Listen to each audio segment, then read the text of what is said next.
Welcome back, everyone. My name is Sam. And I'm Melissa. I grew up in the FLDS community. It is a polygamous group run by Warren Jeffs, and I moved out when I was 18 years old. I was raised LDS. Sam and I have been married for 9 years and have two awesome kiddos. Yes, we do. We are so excited to welcome Tanya with holding out help with us today. Hi, Tanya. Hi, how are you guys?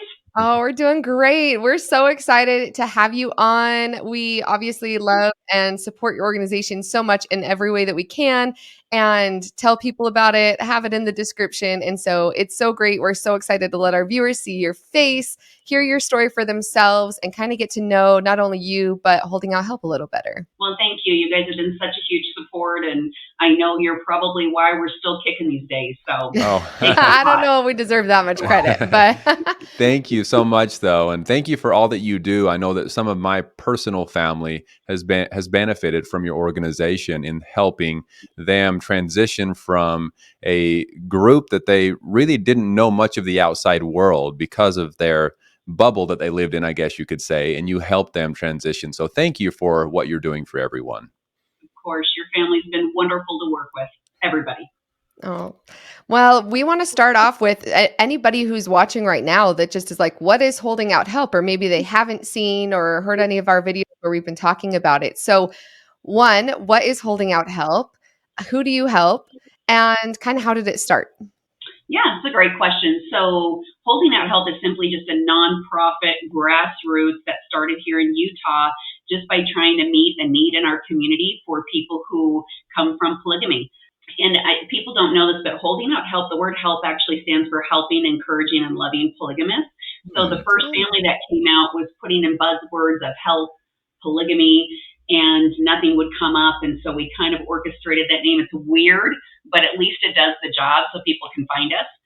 And I would say that although we help anybody from a polygamous culture, we really do specialize in those people who are transitioning out of the culture. So, and I know we'll probably go into all the resources, but we simply got started. I'm not from Utah. I'm from Nebraska, of all places. And so we moved with my husband kind of all over the U.S., landed in Utah. And I remember somebody saying, "Are you aware that polygamy happens here?" And I'm like, yeah, whatever. Well, then somebody sent me an email and said, "Would you open up your house as a safe home for people leaving polygamy?" And I was like, this really does happen. Oh my gosh. So we took in probably about a year and a half after that, we took in a family of 6 that was a mom. It was her mother, so grandma, and then 4 children that moved into our home. And from there is just kind of how we got started. So Interesting. So why did someone send you that email originally? How did you get involved with the idea of helping people from polygamous backgrounds? Yeah, that's a good question. My personal story just comes from a horrible childhood of somebody loving me unconditionally. And then as we were, when we moved here to Utah, I ended up getting diagnosed with cancer. And so in 2005, they're like, it's stage 4, it's neck, chest, groin, throughout your intestinal tract. You have an 8 to 10 year lifespan. You've already had it 3 to 4. And so we essentially decided to move into a larger home to have a live-in when I passed and to help with my 3 young kids. And so now we're in this large home. I'm doing well. And somebody knew we had the basement. And so they reached out to us. So I see. Oh my word. Wow. I never knew that. I'm so glad that, man. Glad you're here with us. Here with us. Yeah, exactly. I've been fine since. I've battled twice, but I've been good, and we still are in that large home. And we had that family that only was with us for about 2 months, and then it was family after family after family for 3 years straight. So we've had our house full. Wow, that's so wonderful. Wow, you're meant to be here, though, Tanya. You're meant to be here for sure. So as it started growing and, so you started with these families in your home, how did it kind of grow from there and turn into the organization? Yeah, that's a good question. I think for the way I was raised, I've always had the belief of just letting people live their lives. They get to make a choice, right? And then having these people in my home and hearing these horrific stories of really these communities where the system's broken. Best way to say it, where you have a patriarch at the top, a dictator, right? Somebody that is the one-man rule, And then you have these innocent bystanders, thousands and thousands of wonderful people. And you hear of low education, you hear of child labor, you hear of, sadly, sexual exploitation. And as we heard about all this, we're like, we have to do something more. The first family sat us down and they said, Tanya, we've never felt unconditional love like this. And it wasn't us, it was our neighbors, it was our friends, it was everybody that was stepping up alongside of them. And they said, would you consider starting a nonprofit? Well, I think at that point, I had been a stay-at-home mom for probably 10 years. I had one little girl left to get into school, and then I was going to go do something part-time anyway. I was in banking and finance prior. And I just remember my husband and I looking at each other and saying, how can we turn a blind eye to this? Like, how do we ignore this is happening in our backyard? And the one family just said, we have no safe place in Utah to go. No one will help us. And I mean, Sam, you've grown up in the community and like you can't send them to a domestic violence center. No. You can't send them to a homeless shelter. Like everything they've been taught about outsiders would just confirm that their community was right. And so we just started holding out help 15 years ago organically, did it out of our home at the beginning. And then we were like, it was 30 people the first year. The next year was 60 and then 120. And we were like, we've got to get some help. And so we started reaching out to any kind of community partners, started grant writing. It just kind of took on a life of its own. And now we're pretty large, still small in comparison to other nonprofits, but we do a lot with very little. So That's so wonderful. That's amazing. So you have families that work with you directly then that will help you now take in these, in some cases, children, women, and even some adults, I imagine, to kind of help them transition and get on their feet. Is that how that works? If someone from a polygamous background is needing to get out of their situation, what does that look like for them? Such a good question, Sam. So when they first come in, they fill out an intake form. And in that intake form, we develop an individualized plan because depending on where they come from, every person is so different. Their needs are so different. And so so for like 3 years, specifically with the FLDS, kids were being dumped, kids were running away, and these were minor children.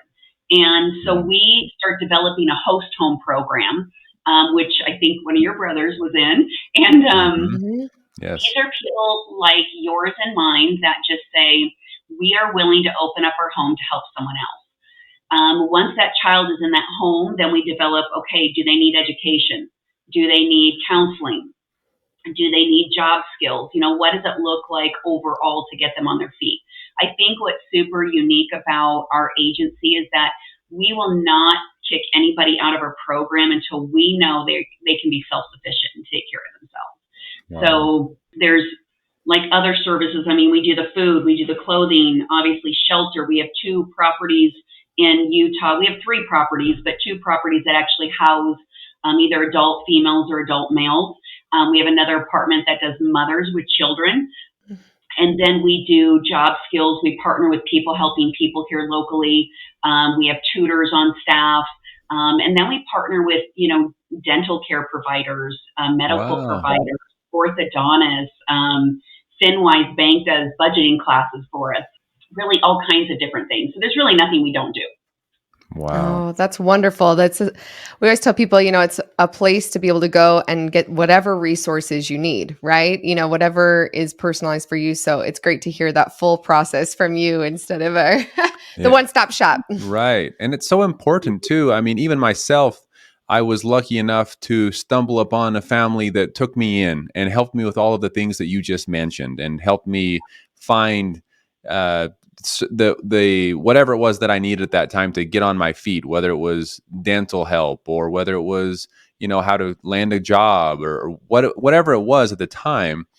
I didn't really know how to transition. And so having that help from a family that was used to the outside world was just a huge part of allowing me to move on and find a good life out here. So that's wonderful that is what you're doing for all of these people. Thank you. And one of the things I'm sure that family did for you that we underestimate is community, right? Like you leave your community, you come out, you're like, I don't belong.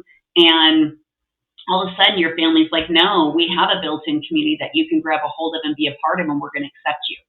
So Mhm. Yeah. super important.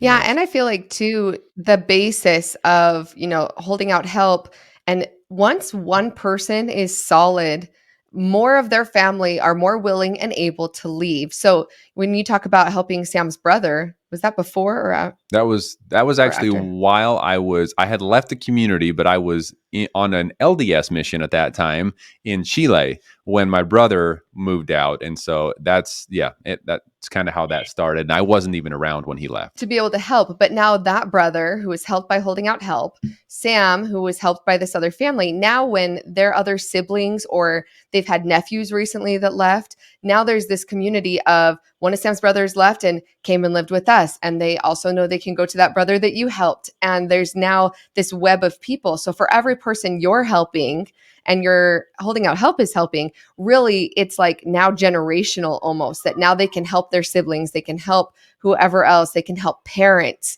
And so it's really a big trickle down that I think sometimes people don't notice. They think, oh, holding out help's got to help every single person that leaves. But really, for every person that you're creating independence for and helping them become independent, it's an infinite amount of people that can be helped. Right. Yeah, and one of the things that's so well said, Melissa, is that, when we get our clients, they will often say, they don't understand what that unconditional piece is, right? So, like, what are your expectations of me? What do I have to do for this? And it's so cool when you can say, you get yourself as healthy as you possibly can, get self sufficient, and then turn around someday and give back. That's our only requirement. And they're like, what? Like, they don't get it because where they come from, right? You ask, there's strings attached, right? Sam, you probably know that more than anything. There's always strings attached. Uh-huh. Yep, it's hard even to this day. It's hard for me sometimes to accept someone just giving me something. I feel like I need to work really hard for it, or I need to give back some way. I can't just accept something.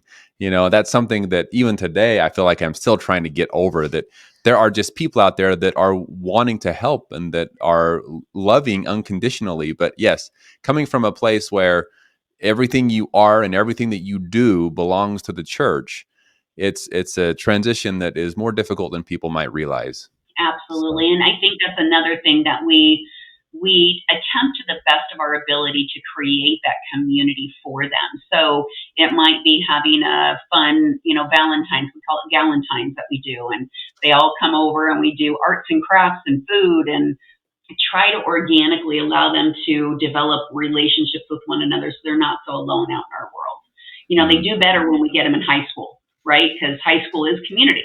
So right. they adjust much better if we can do that. Yeah, Yeah. definitely. Things like that. Anytime one of Sam's relatives in some way or another within high school range, I'm always like, let's get you into high school. Even if you can't graduate, the sense of community you'll have for one semester, 2 semesters, the way they'll be able to help you to prepare for a GED and all these other things, and when they've grown up to just work, work, work, and the only like value that they have is working or giving money to the church, then it's hard for them to get out of that mentality. They leave and all they think is work, work, work, work, work, because that's how I'm valuable. Hmm. Right. And big trucks, right? Sam, did you get your big truck when you left? Did you get a big old lease? No, I did Them too? not. They land on my doorstep and they're like, I can't afford my truck payment. I'm like, why did you buy that? Yeah, that is a wow. It's so interesting you Yeah, say that. It is such a big part of the FLDS that Culture, yeah. culture, that they own their vehicle, that they have these nice, expensive vehicles. We've seen it time and time again when people leave, and the first thing they want to do is go buy the fanciest, nicest vehicle, and even though they can't afford it, like you said, and that's a transition as well to help them realize, hey, once you're out on your own, you can't just rely on other people to pay for everything for you. You can't go buy $150,000 vehicle and just expect that you're going to be able to pay for it somehow. Maybe try a Honda Civic first and go from there. where they haven't learned the value of a dollar because the Right. community runs all the finances. You know what I'm saying? So you've got to Uh-huh. start. Like, no, don't do that. Let's get it in. Let's sit down, do a budget. let's talk about how you can survive out here. And don't go buy that fancy vehicle. And if you do, you're going to have to go turn that truck back in. Exactly. Yeah. Yeah, it's hard. We've definitely seen family members before where, you can try to guide as much as possible with kindness. And then there's some mistakes that you're like, well, this is going to be one that you're going to have to learn on your own. And then they look back and they're like, oh, now I see what was going on. Well, and that, it's kind of the host families that we look for too, which is, it can sometimes be re-traumatizing because host families, especially in Utah, very religiously charged. And they have expectations, and it's like, no, if you have expectations, it's okay to have healthy boundaries, but they're going to bounce over the guardrails. They're going to make really dumb mistakes, but you've got to allow them to learn the natural consequences of those mistakes like our children have since a young age. And so we really are careful who we place people with because it's hard. It's hard for both. It is. And that's something, this is a key point I think that we need to mention here is for your organization and for the people that are helping these people that are needing help. It's not that you're forcing help, you're holding out that help. And some people take that and they look at what you do and they assume that you're driving out to a polygamous home and forcing everyone into your car and you're hauling them away from their family. And that's not what it is at all. You're there as a resource if and when they are ready. That is absolutely correct. It's very interesting because the FLDS actually did come after me once and said, "You kidnapped this girl." And like, first of all, she was 18. Second off, someone drove her to my agency. And I'm like, third off, we have all these resources, but they have to grab hold of them. Mm-hmm. They have to do the hard work. And if they're not willing to do the hard work, our place really isn't the right place to land, right? If they want to go party and have sex and do all these crazy things, which a lot of them sadly do at the beginning. It's not that abnormal. Go do it. When you're ready to move forward, come see us. I love that. Yeah, that's awesome. We have a lot of people that ask us all the time, not only ways that they can help organizations like yours, which we'll leave links in the description of how to go donate. We'll talk in a little bit about a fundraiser where you can come to that and see more. But in addition to monetary donations to organizations, people always ask like, if I see an influx of, I now have polygamous neighbors, or I have people moving into my community. And a lot of people ask, how do I best help? What can I do for these people? What would you say is the best way for people to help those that are still in the polygamous communities? Now, it's such a great question. And there's really a simple answer. And it's just be kind, be neighborly. Don't try to think that you've got to set out to save them. They may be perfectly happy with the lifestyle that they're living. And so I always say too, like, they're like, can we have your cards and pass them out at the store, at Walmart and Costco? And I'm like, please don't. Like, just say hi and be kind. If you see somebody that can't lift their, box of food or whatever, go help them. If they can't pay the bill, go help them. But don't assume they need your help. Like, don't assume, that they're not happy. Don't assume that they're being abused. And so my big thing is, in capital letters when I do train, is just be kind. Just be kind and be neighborly. That's it. There's not any rocket science to this whatsoever. I love that, and I would agree with you 100%. And coming from the FLDS and moving out, one of the big reasons that I felt comfortable moving on with my life and moving out was because of the kindness of the outside world. And a lot of that was because we were taught within the church that the outside world was wicked. The outside world, if we were to mingle with them or if we were to become like them, then we would be on Satan's ground. Imagine how scary that is for a teenager to think that Satan would have control over you if you became as those in the outside world were. And so when I saw from firsthand, saw myself that these people out there and from the outside world were being kind and loving, happy, beautiful families, I was kind of shocked and started asking myself if what I was being taught was true. Yeah, and that's just the most eloquent way to say it is they're taught we're evil, we're Gentiles, right? We're going to use them up. Mm-hmm. And for you to show up at a store or out in any other, mainstream area, and for someone to be just kind to you, wave to you, say hi, treat you with respect, proves that outsiders are not all evil. And it gives you hope. Gives you hope. Yes. Yep. Definitely. And then if they really are being harmed, where are they going to go? Like, I always think of even like at a dentist office, you have an FLDS girl that is coming in, right? And you're kind and you treat her with respect. You don't assume bad things. Well, when something is going wrong, where is she going to go, right? Mm-hmm. She's going to go to somebody that was kind to her, somebody that developed a relationship with her. It's all about relationships, you guys. It All is. it comes down to. And so that's where she's going to go at the end of the day. So Sam, then outsiders were nice to you. How did you meet your family then?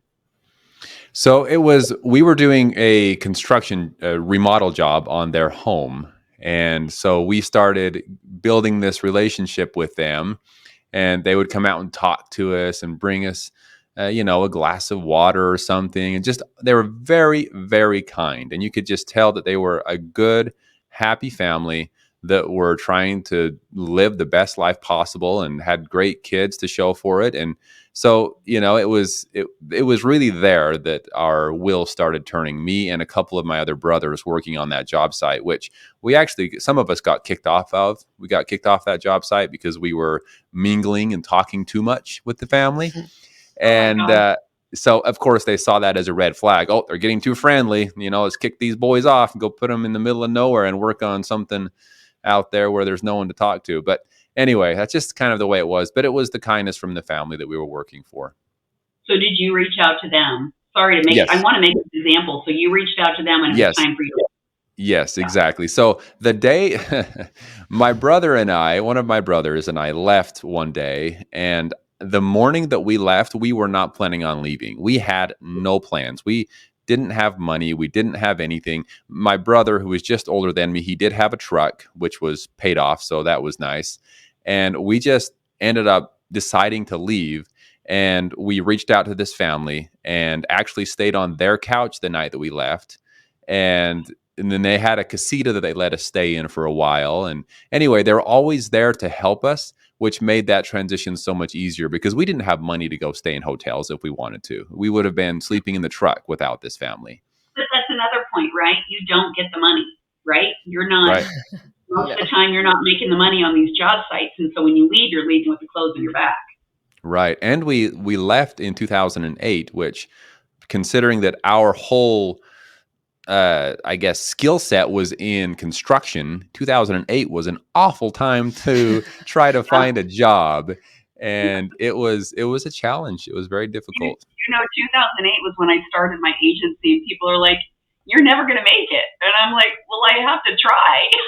If I don't make it, I don't make it. But I can't let these people be without services. And so that's actually when we started, and we were lucky we made it through. So, wow. Yeah.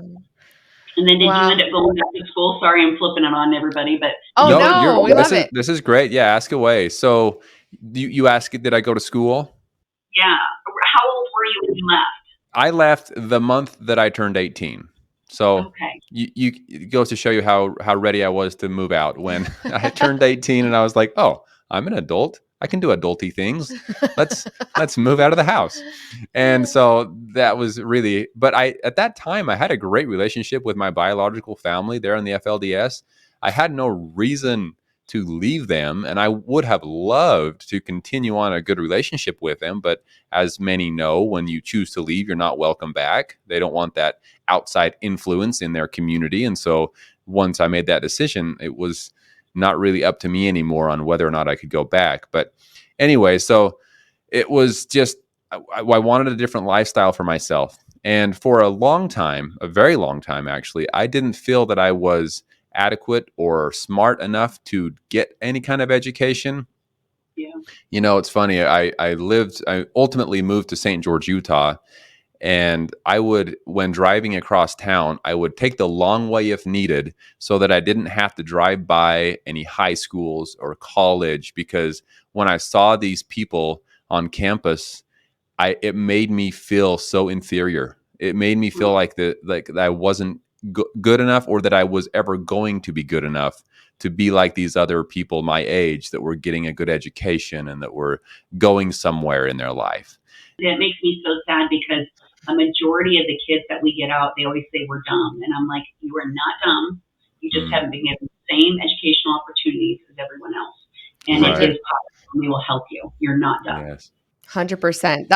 Yeah, it's always hard for me to hear whenever Sam says that, like almost makes me teary-eyed because opportunity, right? Yeah, exactly. I'm like, it doesn't have to do with your intelligence. It 100% is opportunity and being taught. And Yeah. yeah. So, and I don't want to take over all the time here, so I'll say a really long story short to answer your question. Of the, there's a lot of pieces of how I built up the confidence, but over time I was able to build up that confidence. I got my GED and ended up graduating from college. So, Yes.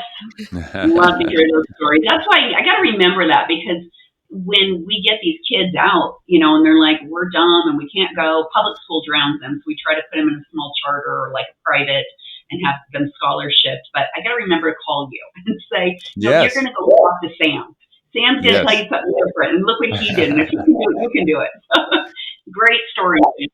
I would say if I could do it, anyone can do it. I felt like I didn't know anything when it came to school. I felt, I don't know, stupid is a strong word, but I just didn't feel like I could ever accomplish anything like that.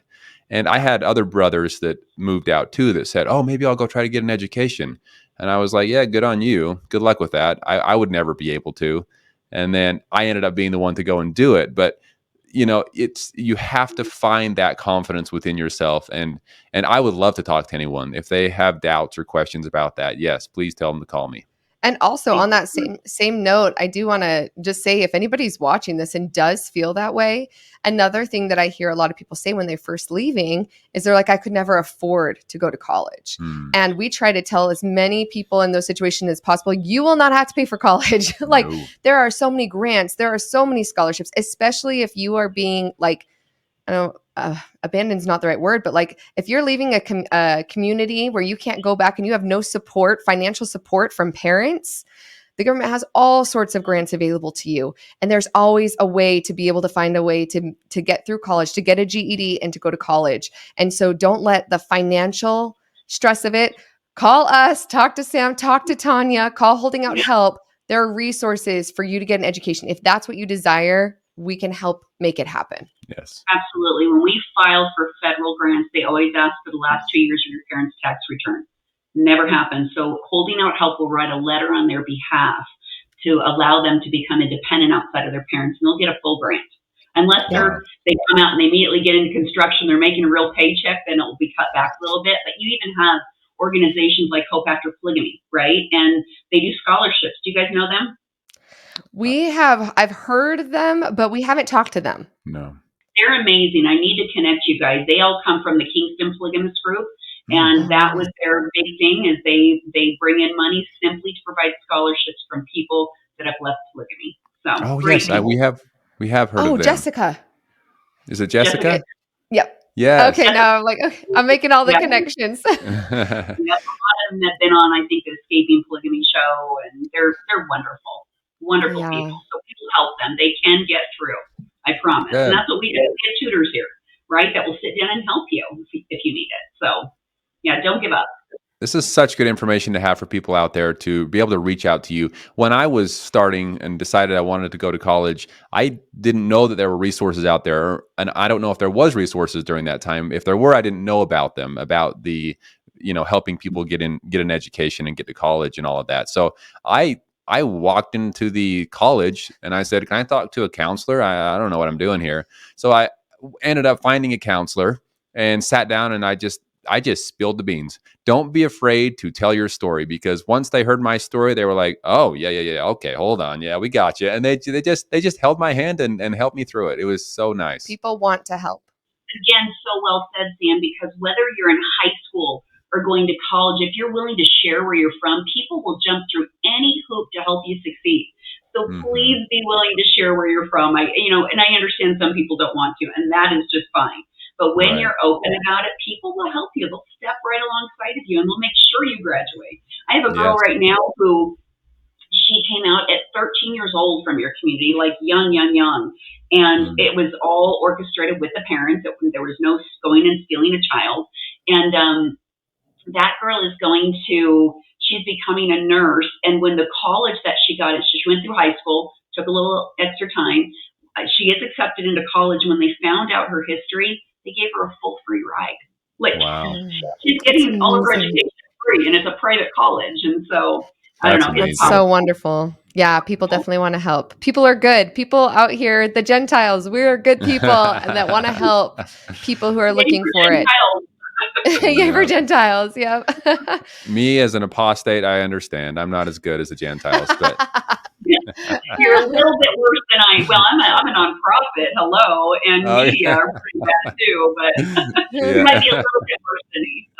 Yeah. Oh man, we can joke about it now, but it is a very serious thing for those out there in the FLDS. I mean, it's a scary world out here. So please, if you're watching, if you're listening, feel free to reach out. There's a lot of great people that are just trying to help, and they will be willing to do so. So thank you so much. Yeah. And Tanya, I think that's the perfect lead into, we always ask people like on our channel, but we also wanted to ask you as well, like, what would you say to someone who's considering leaving a polygamous community? Maybe they're watching this video right now. What would you want to say to somebody who's considering it? Yeah, I think we've kind of already said it, but there's hope. Like there are kind people out here. You're not alone, and you have a choice. And I think people assume if they come to my agency, they have to break off all family ties. No, if their family will talk to them, we want them to have a relationship with their family. So just don't be scared to reach out. We have a lot of people that will reach out and they just want to say, what do you offer? We're just kind of dabbling. We just want to ask some questions. That's great. We'll never tell anybody you called us. It will all be kept confidential, and we'll get your questions answered. So Amazing. Well, let's talk about the event you have coming up here next month. And could you just tell people a little bit about what that is going to be and what it is that they could do if they do attend this to help out these communities? yeah, okay. I think that's twofold, but let's start with one first. I Perfect. think the we have an event coming up on March 15th. It will be from 6 to 8:30. It's a full benefit. A dinner will be provided. You'll get to hear lots of stories from incredible people that have come from the culture. I think this year we're doing things a little bit different because everyone's like, you hear of clients who are coming out, you hear of the success stories at the end, but what happens in the messy middle, right? An average client of ours is with us for about 4 years, which is a lot. And Wow. so what happens in those 4 years? It might be doing case management, it might be going to school, it might be getting their teeth fixed, it might be getting intense therapy because they have so much trauma that they're struggling to function. And so we're just kind of in the weeds for this event. We'll start off a little dark at the beginning. We'll get through all the messy weeds and we'll end on a really great story. So we're very excited. And if you want to get involved, you can go to our website at holdingouthelp.org. You just tap on the banner at the top and you can sign up. I think the tickets are $50 for a full table of 8. It's 400. Yes, Awesome. and we are excited. We will definitely be there. I Yes. know we kind of said this to our viewers last year as well, and we were happy that we actually saw people that did come, but please come introduce yourself to us. We would love to see any of our viewers who are able to support by coming and attending this event. Come spend the evening with us. Come say hi to us. We always love getting the opportunity to come up to this event. Yes, and we will leave a link below in the description. We always have a Holding Out Help link in our description, but we will add an extra one for this event just to make it easy for you to click on and see what it's all about. Yeah. I think one of these events, you guys need to be the MC. We would, Tanya, we'll do anything you want, honestly. So if you say, hey, I want you guys for this, we would be there in a heartbeat. So you tell us what you want us to do and we'll do it. Yep. Yep, that sounds good. We'll be planning next year. We'll do it bigger and better next year, and you guys will have to seriously be the MCs. You guys would be great. So much fun. Thank you. We would be honored. Yes. Well, thank you all so much for being here with us today. Thank you, Tanya, once again for taking time out of your day to help us understand a little bit more about what it is you're doing for these communities and helping those viewers that are watching today to understand as well. We really do appreciate you being here with us today. And if anybody out there wants to hear more about what it is like for Sam to grow up in polygamy, please like and subscribe. Help us continue to support awesome organizations like Holding Out Help. Thank you all so much, and we'll talk to you all soon. Talk to you soon. Thank you, Tanya. Thanks, Tanya. Thank you.